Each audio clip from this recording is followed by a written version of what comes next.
G'day, expats. Welcome to another episode of Expat Chat, episode 60 today. And as always, joined with my co-host, friend, work colleague, and business partner, Brett Evans, who's the managing director for the EMEA region, which is Europe, Middle East, and Africa region. Brett, how are you going over there in the sandpit? It's been a hot minute since you and I have connected.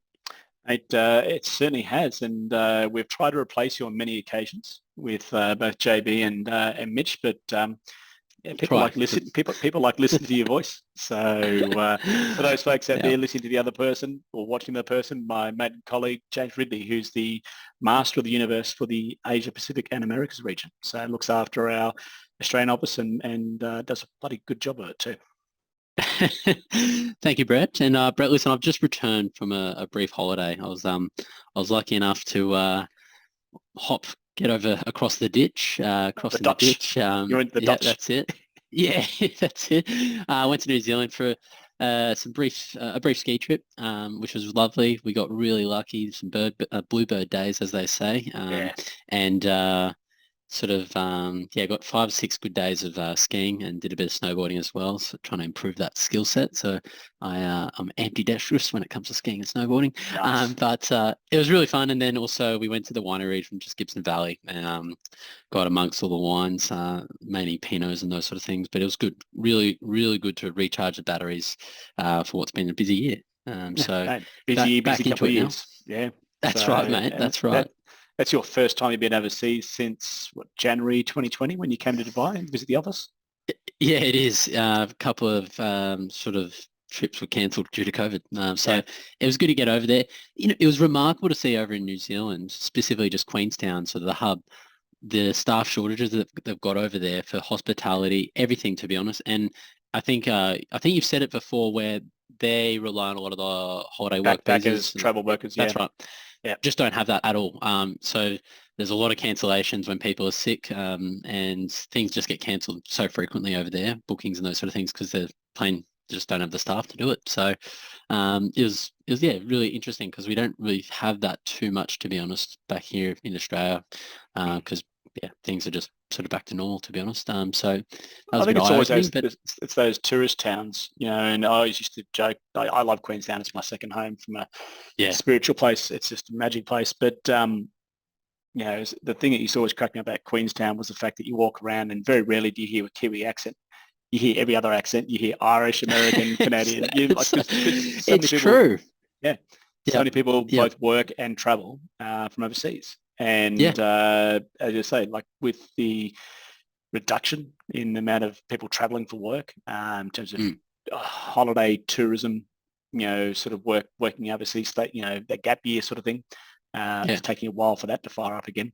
But mate, this is a really good segue into the conversation we want to talk about today is where are Australian expats going?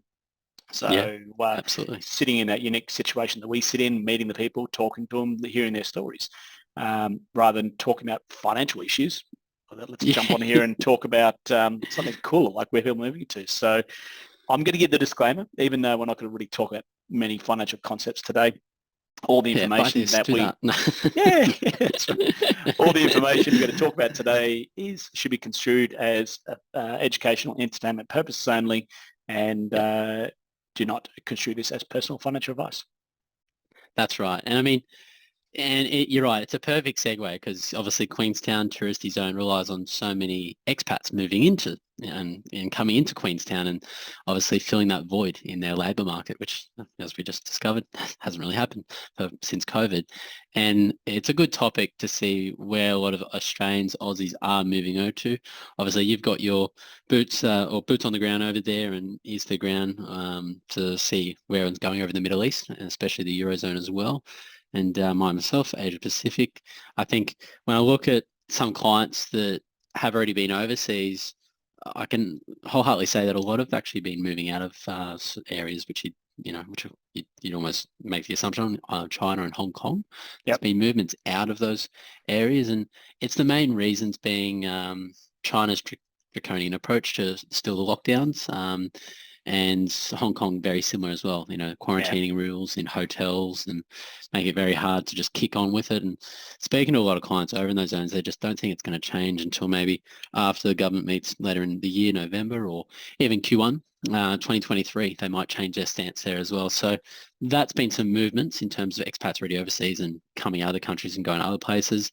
Still big numbers. People heading over to Singapore. Huge numbers still with the US. I think when we look at sort of the US right now, it's the typical hubs you're still seeing. You're seeing a lot of people heading over to New York. You're seeing a lot of people head to sort of San Francisco. You're seeing Seattle as well. A lot of computer engineers, those sort of things. And then oil and energy. A lot of people heading down to Texas. So it's still, I guess, common movements, but there's some key thematics that are playing out there as well, especially with the oil and energy sector. We haven't seen that this many people moving over to them for a while, and I think it's just probably a good theme reflecting of the current environment where oil prices are, the big fat profits. I'm sure Saudi Aramco over in the Middle East has been on a big hiring surge, given their profit, what their profit was each day. I can't believe that figure that it popped up. It is. What do they make? Was it 43 billion net profit for one quarter, something like that? Yeah, I think it was in the hundreds of millions per day. It was disgusting. It's just ridiculous. Yeah, and look, that and Saudi's full ball and coming on to your comments about, where people are moving to, where we're seeing people here right now. It's actually interesting because I know you're seeing people going from Australia to Singapore. Yeah. We're seeing a lot of people go from Singapore to Middle East. And I think it's also due to, a lot of it's due to Singapore's trying to localize a lot of the roles. Yeah. And not be so reliant on the expats. And, 12 months ago, 24 months ago, the three expat hubs, the big ones, were Dubai, Singapore, Hong Kong. Hong Kong is now, persona non grata. We're talking to a lot of Aussies coming out of Hong Kong into Dubai, and they're coming across in all sorts of fields. It's fascinating. So we've got that. Then we've got people coming out of Singapore. I'm not saying Singapore's dead as an expat hub, but really open for business and throwing the doors open. Dubai is one of the last true expat hubs when it comes to what people consider, a westernized expat hub. So we are seeing a lot of folks going into Saudi. Saudi is just on fire at the moment when it comes to everything and anything. They're building buildings that are so long that are going to go around the curvature of the earth. Seen that. Not sure what. I'd like to. The line. So I'm not sure whether I'd like to live in one long building with 6 million other people that is only 200 meters across. So anyway, like that's someone else's dream, and I'll let them live that one. But the Hong Kong one's interesting, but it's something that you can understand why. I mean, Hong Kong's the keys are meant to be given back to China, 2025, 2030, whenever that's meant to come about. It's already happened, 1997. Handover was 97. Oh, but there was agreement though. There was agreement they wouldn't touch anything for 50 years. Okay, maybe that's the agreement. That's the agreement they're broken. Yeah. So, okay. No, that's what I'm thinking of. Yep. Chris Patton, who's the former governor of Hong Kong, has been really vocal about this because he spent 10 years in the lead up to their handover in 97 negotiating this deal with the Chinese, and the Chinese have passed the first 10 years, not too much. Now they're starting to put the screws in. But look, we're seeing this in China as well. I saw an article the other day about how bad the Chinese property sector is. It's just disastrous. There's people blowing up. It's interesting, when you buy an off-the-pen property in China, you actually start making mortgage repayments before you've actually received it. And there's all these fears about developers not being able to deliver properties. So people are now embargoing their mortgage repayments. So they're saying not only does this affect the banks, and there's something it was huge. Like it was over 1 trillion in terms of the amount that's that risk. And the numbers I saw the other day out of China was it 22% of people below the age of 25 are unemployed. So wow. Okay. Well, that's why it makes sense. You hear the news that we heard last year about the Evergrande scenario and had that brief contagion effect on the markets, and that's sort of just all washed through now. So it's Yeah, amazing. It's amazing that what gets put heavily in the news media publications has such a quick impact on emotional markets. But now I'm sure the same kind of news has happened again, but markets don't really care because the front of mind is inflation, that's CPI, right. those sort of things. And the other consideration too is, when you look at our clients in China, very rare, so more often than not, they're long-term expats in that Mm, country. yeah, Now they're leaving. So we're talking yeah, people who've been there 15, 20 years. That was their home.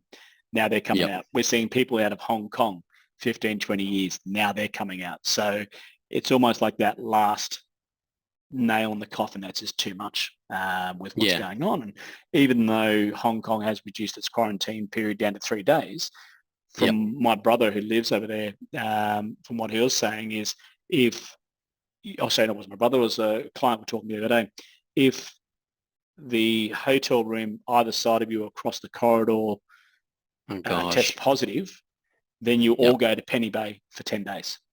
And trust me, And that, Penny Bay is not like the peninsula. no, well, I've heard, I think, I believe one of my clients who returned from Hong Kong, he got stuck in I'm going to call it a camp, to be honest. Yeah, it was a camp. He Yeah. got, yeah, he got stuck there and they were there. It was 2 weeks quarantine and then tested positive again. So I had to wait another 2 weeks. And that's pretty harsh, especially when, you've got a young family, you've got 2 kids, you've got the wife.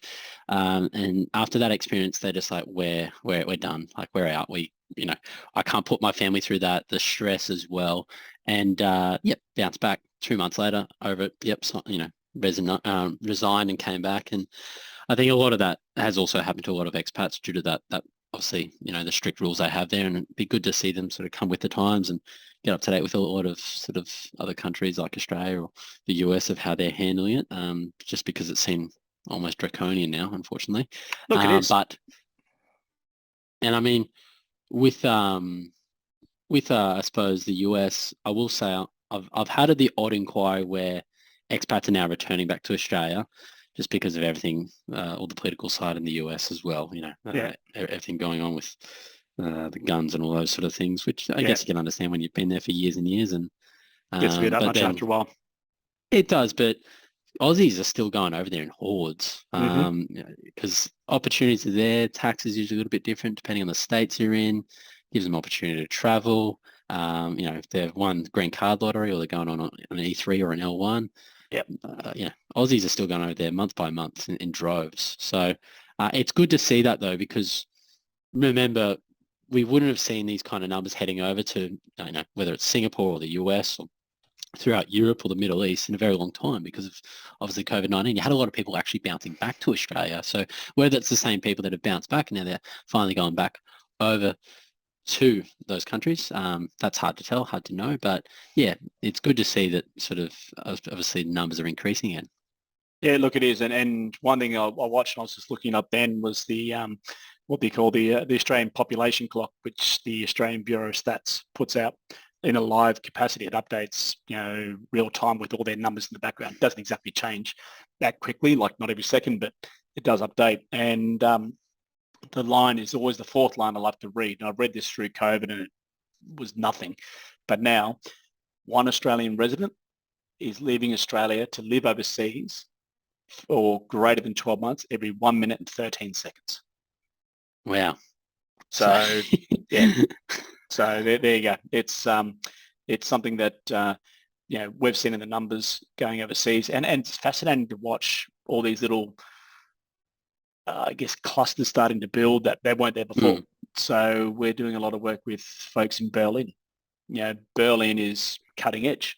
It's on mm, the tech side, on the creative side, on the music side. It is really quite edgy. And talking to folks there, it's really cool to listen to their stories about Berlin because mm, last time I was in Berlin was just before the wall came down when it was East and West Germany. So it's mm. changed a lot since then, which is Yeah. pretty cool to see. But then we're also seeing these other areas too, like Norway, Sweden. The Scandinavian countries are still popular from a work expat point of view. I think what people are doing is they're selecting countries that are stable in their decision making. Mm, The the propensity to suddenly change their mind and lock barriers and lock borders and stuff again is, not going to be a thing of the future with a lot of these countries. Yeah. In saying that, obviously people are concerned about Ukraine and what's going on there, and Vladimir's wet dream going on, in terms of taking over, or recreating the USSR. But certainly at the end of the day, it really comes back to people are valuing the ability to go overseas. Certainly the invention of the freelance visas now, I think that'll create a lot of, opportunity for people to work overseas while still retaining their employment. It is going to make their tax complicated because, are they living overseas or are they working overseas? If they're working overseas, then they're still essentially a tax resident of Australia. If they're living overseas, different story. So, that's right. That's going to require a bit more work for those folks looking at doing that.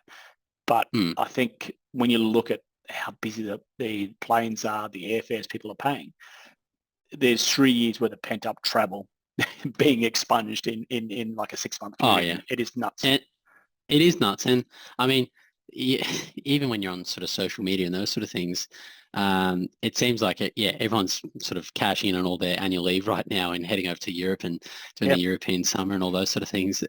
Probably 1 in 3 is over there at the moment in terms of holiday goers. I wonder if we'll see a lot of countries coming forward and sort of creating, these sort of entrepreneur visas or sort of self-employed visas. And I'm only saying that because Indonesia came out the other day and they're trying to obviously ramp up probably a lot of expats back into the local environment by establishing these 5 to 10-year visas where your tax rate is quite favourable, maybe requiring a bit of local investment, you can operate out there. I wonder if we'll see more of that just to encourage more and more expats or more and more Aussies or wherever you're from going to other countries, those smaller countries, to help lift it as well now that we're in a post-pandemic world. And a lot of those economies in those areas would have really struggled. So I wonder if we'll see more of that, those type of visas coming about. Yeah, Dubai's probably issued 20 new visas in the last 6 months. Now you can do the golden visas, which are a 10-year visa. That's not linked to employment. You've also got a 5-year one. Now they're saying if you buy property here, you'll get guaranteed. So the problem that Dubai went through in COVID was people were losing their jobs, but if you didn't have a new job to go to within 30 days, you had to leave the country. Or do border runs, but you can't do border runs because all the borders were closed. So it forced people to leave. And unfortunately, a lot of good folks left. And I think UAE's realised that and they've worked out, okay, wait a minute, we lost a lot of good talent through COVID, not because they didn't want to stay, but because they weren't allowed to stay. So now they've turned that 30 days into 180 days. If you lose your job, you get 6 months to find a new job. To then be able to stay in the country. But also too, you can apply for visas, a 5 and a 10-year visa that is agnostic to your working situation. So you can actually be out of work for 9 years if you want to, and still legally live here. We've now got retirement visas here. That's another one too. Right. Freelance visas here. Everyone's doing freelance visas. There's a lot of that going through the system. So I think those countries that really embrace that side of things will be the ones that benefit. And I think that's why we're seeing a lot of folks, especially Aussies, arrive into the Middle East. Yeah, absolutely. And I mean, the retirement visa is an interesting one because cost of living has gone up. I'm wondering whether we'll see more retirement visas popping up in some of those types of countries where, cost of living is a bit cheaper. So retirees can spread their money a bit further or their retirement a bit further. Haven't seen it, to be honest, since the start of the year. So I'm wondering whether that's something we'll see a little bit more towards the end of the year. Retirement visas popping up and more maybe older Australians heading abroad to be able to stretch their superannuation a bit longer.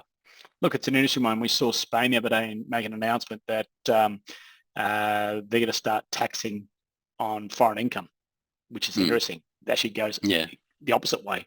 So watch that space because Spain is a popular destination. Portugal's more sympathetic in terms of those sort of things, but certainly Spain's always been a popular destination. I think now they're in that sort of revenue grab mode now, as opposed to we're trying to welcome everyone here. We're like, okay, we need to start paying off this debt, so we're going to start raising taxes.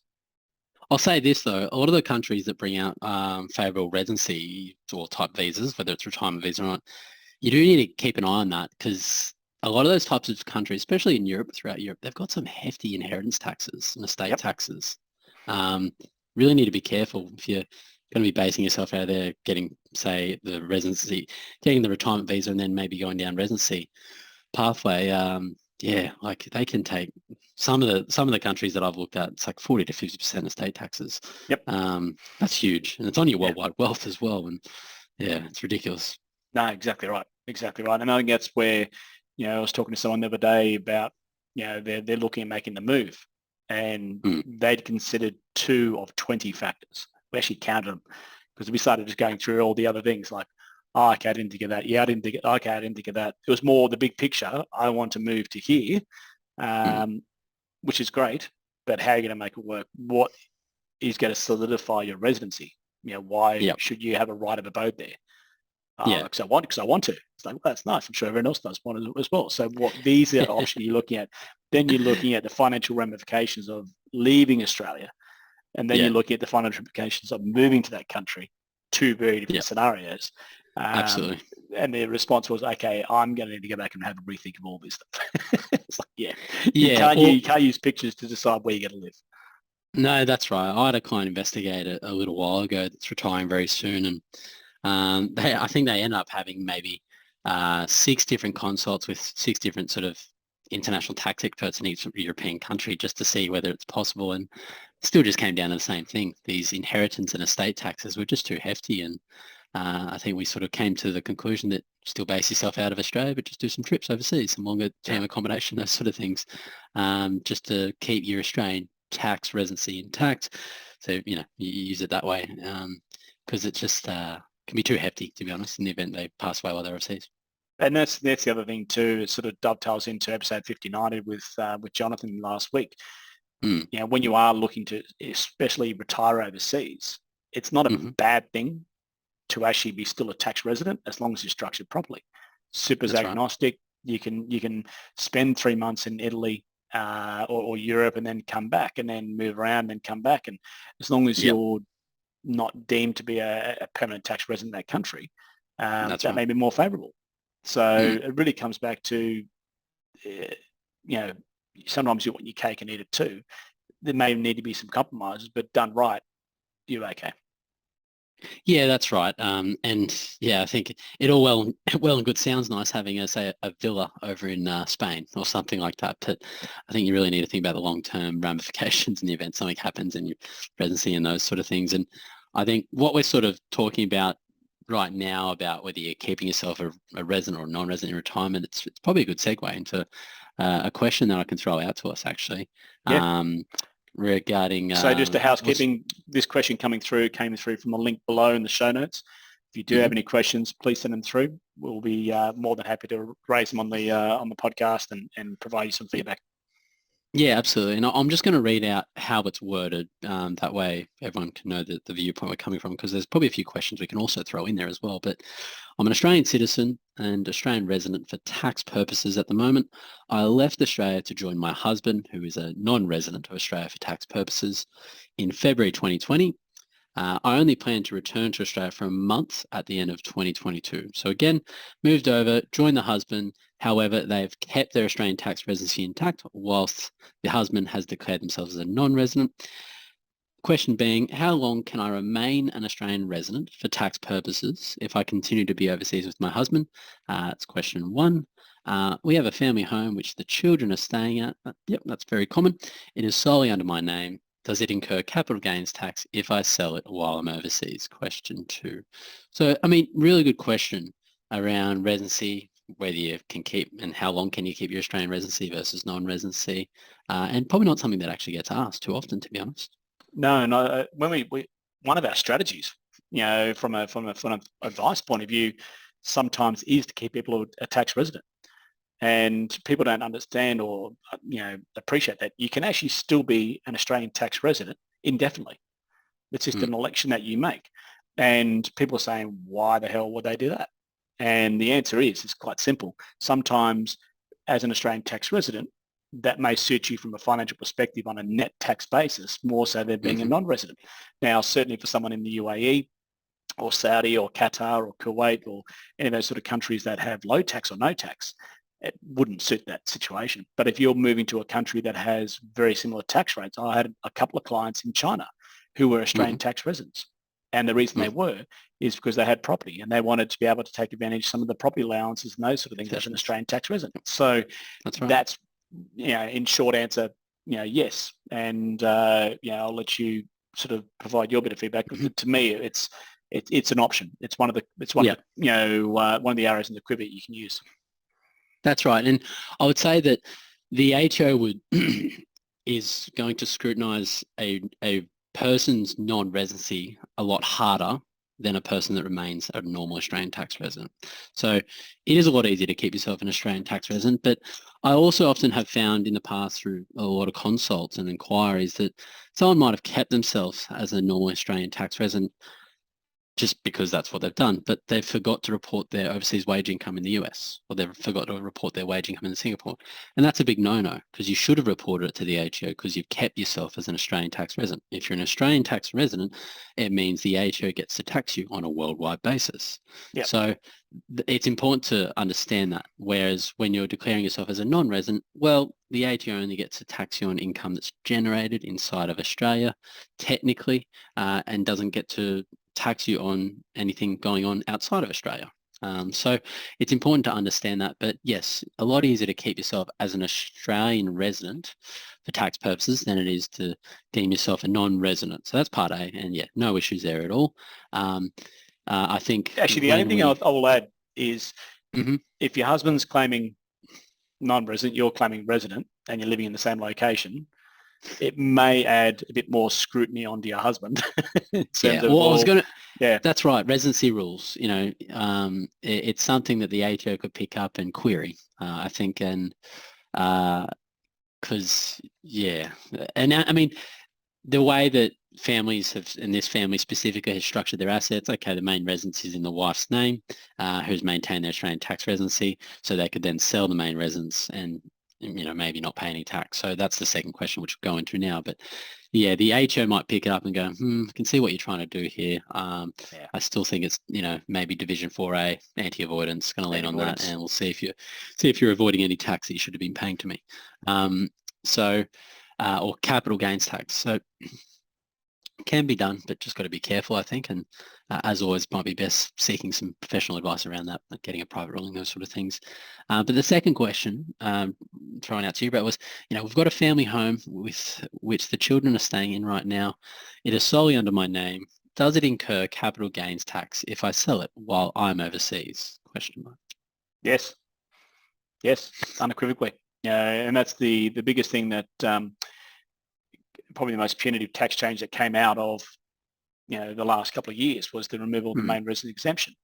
So if you, essentially the way the rule is written, if you are overseas at the time of signing the contract, then you are deemed to not be entitled to the main resident exemption.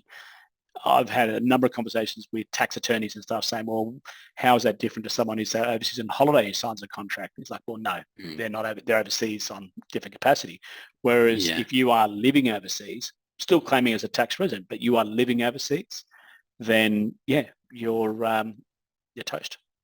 And I think that's where the ATO would scrutinise the transaction a lot heavier. And if we look at it, they're looking at your husband. The husband's a non-resident.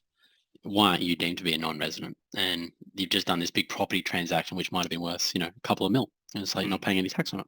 So in that situation, I guess it might be a case where the ATO would want to drill down on that transaction specifically and see if, you've been treating yourself as a non-resident, even though your situation is the exact same as your husband's, but you're doing it to avoid this capital gains tax event technically under the main residence exemption. So it's sort of a intent, isn't it?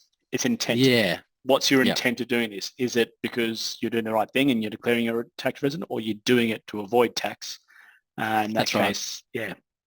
And the ATO, when it comes down to intent, it's interesting to see previous arguments in case law and what they've been able to argue. So in that situation, I'd be saying seek advice before you're putting it and going to go down that pathway, because that's a tricky situation, that one, because I'd be nervous that the ATO picks up your husband's non-resident returns and looks at yours and goes, hang on, there's a bit of a delta here. Let's drill down what's happened in the last 4 years. Oh, hang on, they sold a property worth $3.5 million. That doesn't look right.